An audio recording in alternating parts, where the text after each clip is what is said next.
Okay, skinning a deer. There's all kinds of gadgets that people hook up. They use golf ball techniques. They're pulling it off with ATVs. They're hooking them to trees. That's okay if you got the time and you want to play around, or you're doing a whole bunch of deer. But if you're just doing one deer, this is the simplest way. Take some time. If you're going to be a hunter and you're going to continue hunting, take some time. Set something up in your shop, your garage, or even in a tree. I just have a 4x4 across my joists and a compound pulley system. Pull up any deer, no problem, lots of strength there. So hanging up, you want to hang the deer in your skin. Hanging on a cradle, that being on the ground horizontal, is much more difficult. This is the simplest way, okay? So this was shot 3 days ago. Next shot, nice and clean inside. Beautifully inside, nice and washed out, hosed out. Perfectly done. Shanks have already been skinned down, preparation for skinning. Okay, so all we're gonna do from the inside here, now it hasn't been opened up here, which is perfect.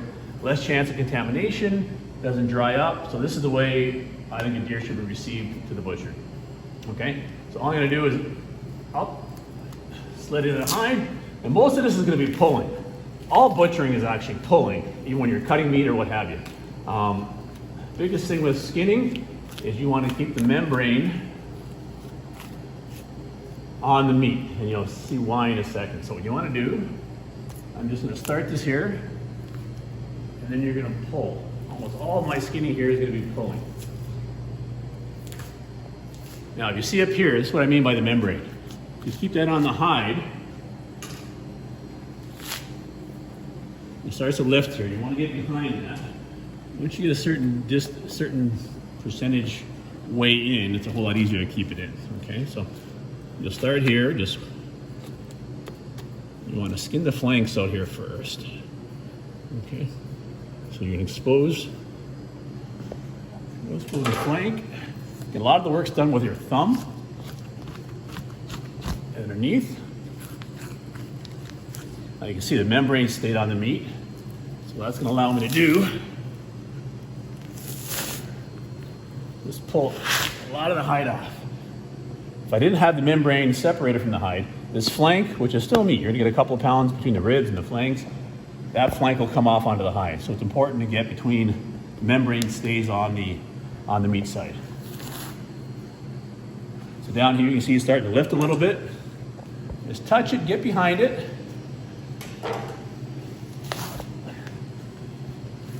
This has been sitting for a couple days, so it's not a fresh deer. So it may look like it's peeling off because it's fresh, it's not.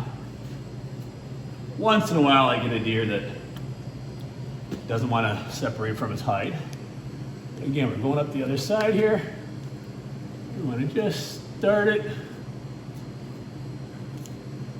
So the idea when you're skinning, first of all, clean. So I've got a pail here, I've got a rag. So keep your hands clean. So far I've got no hair in my hands. But as soon as you do, rinse it off. You can use a rag, but then the hair floats all around and it's gonna go back and attach to the meat. So have a pail nearby, okay? So when you're skinning, you want the hide to come back and stay on itself. I never let go of the hide till I know it's gonna stay off the meat, like this here. See, so now it's already coming back. There's no chance of coming back and touching the meat, contaminating the meat, getting dirt, hair on it. So, again here, the membrane starting to separate. If I pull, it's going to take meat off with it. So the idea here is to start it properly. So again, membrane starting to separate. So the only part you're really gonna, there's gonna be a lot of hair here.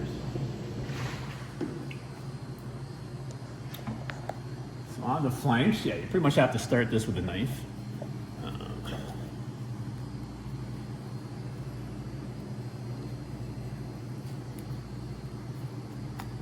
No rush, take your time. Here I've got a rounded skinning knife. You want to save the hide for whatever reason, less chance of puncturing the hide. So again, you can see the membrane here is stuck to the hide, so I want to just nick it now. Okay, again, she's starting to separate here.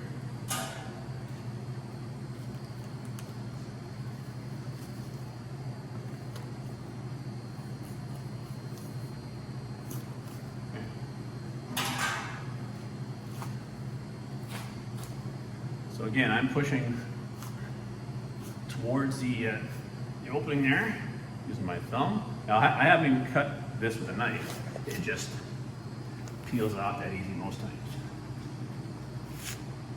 Now if you want to save the tail, I actually make tail soup, like an oxtail soup. Just take your knife, cut it down. This is where you get a little bit of hair. Anytime you cut the hide, you're gonna get some hair. So that's the only downside, okay? So, again, hair in my hands. No rush. Okay, so now we're gonna grab the sides. I'm just gonna start so I want it to peel off.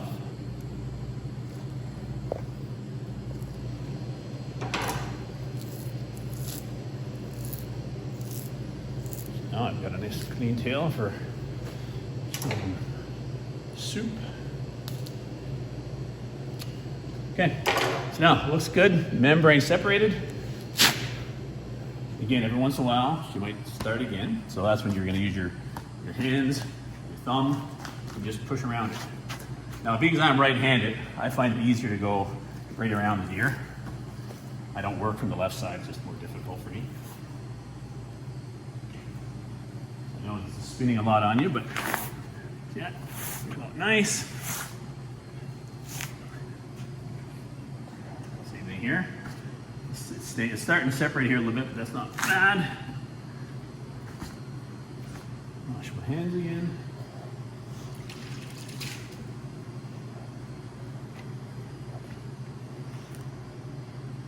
Pick that up, as we call it. Back in behind the membrane. And some people may say, oh, what's the big deal? It's not a lot of meat on there. Well, respect the animal. Every little bit counts, not to mention it doesn't take a whole lot more work to do something properly than it does improperly. So I'm going to take it down as far as I can before I split the chest. Now, see this coming down? The hide is nowhere touching the exposed meat. As it's going down, it's falling on itself, and I'm not getting dirt and hair and leaves.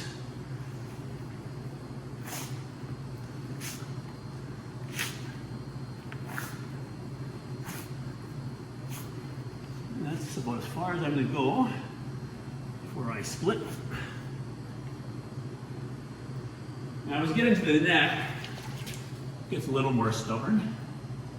I'm going to raise this up now. I think it's working on my knees when I don't have to.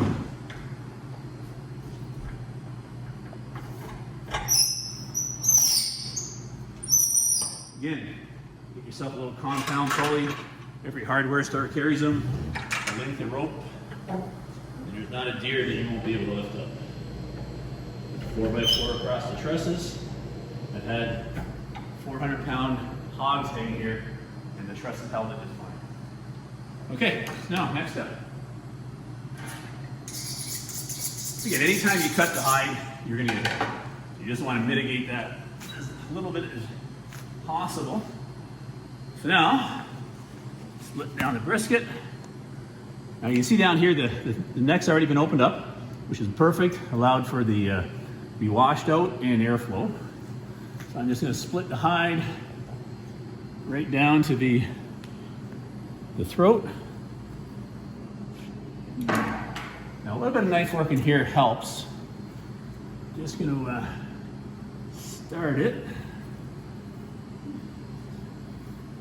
So again, with butchering, everything's pulling. Okay. And the knife doesn't bend, so you got to work at a straight angle compared to the hide. Okay. So what I'm going to do here now, splitting down the shanks. Again, this is where hair happens. I'm going to get in behind it. Wash my hands. Pull down as much as I can. Trying not to touch the shank too much because there is hair as I split the hide.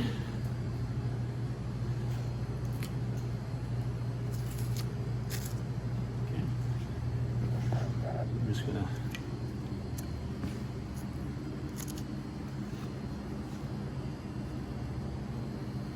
And this is where you're gonna get some hair. It's inevitable, but go slow, keep washing your hands. And just keep, pull down the hide. Don't let that hide come back and touch the meat. So all I'm doing here is I'm just opening up down along the neck a little bit till I get in behind the shank.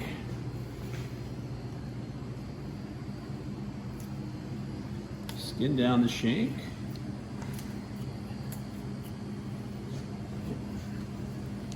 As you keep going down, it's going to open up here any second now, and then you can pretty much just pull it off. The more you can pull, the less hair you're going to get. Okay, so this hand's got the hair on it, but I'm not concerned because I'm going in behind. So your more working hand should always be the clean one. So I'll work my way right around. Again, take it down as far as I can, and I'll do the same to the other shank. On the neck here, and this already was shot, so we got some hemorrhaging here. So again, a knife can't bend. So you're skinning, it's got to be straight plane. So get some pull, use the leverage of the weight of the animal. And there's no rush. And definitely a rounded nose helps. If you're not worried about the hide, a straight blade does it also. If you want to save the hide, little nicks in it. Now this is totally different than if we were going to cape an animal. If we were caping an animal, you don't want to open up the chest at all. You don't open up anything below the chest up here. So this animal's not being caped. If I get one in sometime, maybe I can make a video of how to cape one. But this is not one to be caped. So all I'm concerned about is keeping it clean. Okay, so I'm just opening down the neck a little bit. And again, I'm just going to expose some of the shank. So I did that, or you also can do just your straight blade. Again, open up. Hairs are inevitable. It's going to happen when you cut the hide. So again, just go up the shank, open up that hide. Now sometimes that hide will pull off without having to split the shank. But in this case here,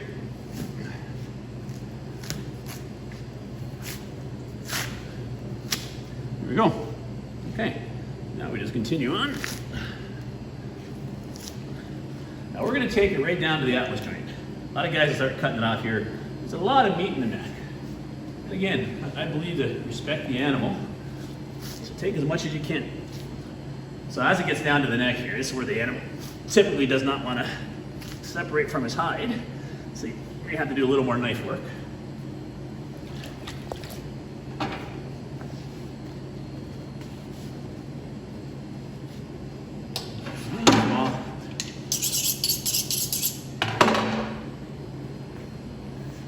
I usually take it right down behind the ears, pretty much where the atlas joint is. The atlas joint is kind of the first vertebrae. You see here, I'm just skinning right around. Now this buck's got a small neck on him. Sometimes they're twice that size, especially this when we get deep into the rut. Okay, so now we're down to behind the ears, right to the jawbone. That's pretty much the atlas joint. We're just cutting across. Cutting down. Now this guy's throat was cut, so there's nothing really left in the front to cut. And you'll see here, the atlas joint is that round joint. So it's the major joint, the first major joint in the head. So once you get it loosened, it's amazing how much one little piece of tendon can actually hold. So loosen as much as you can. And what's nice about the bucks is they have built-in handles here. So just take this, spin it, and that's it. No more mess. So now what we'll do,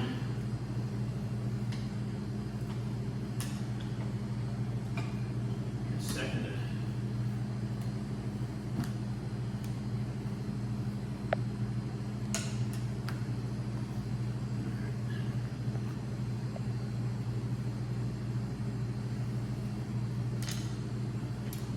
Okay, I'm gonna wash my hands off here for a second.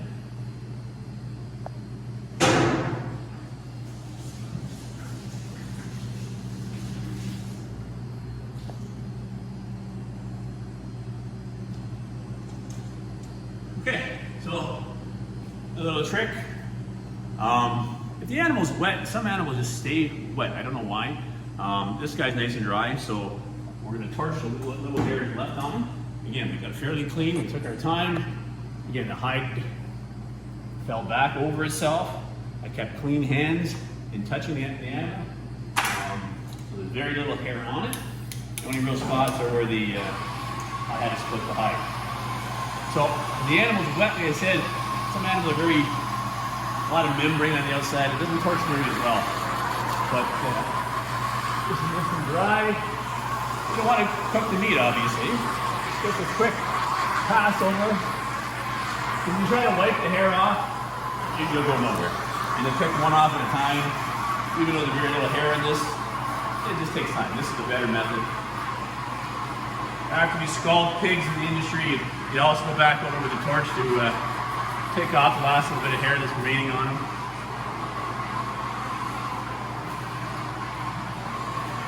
And again, the shanks are usually a spot in on the neck. You get some hair to where you have to twist the head.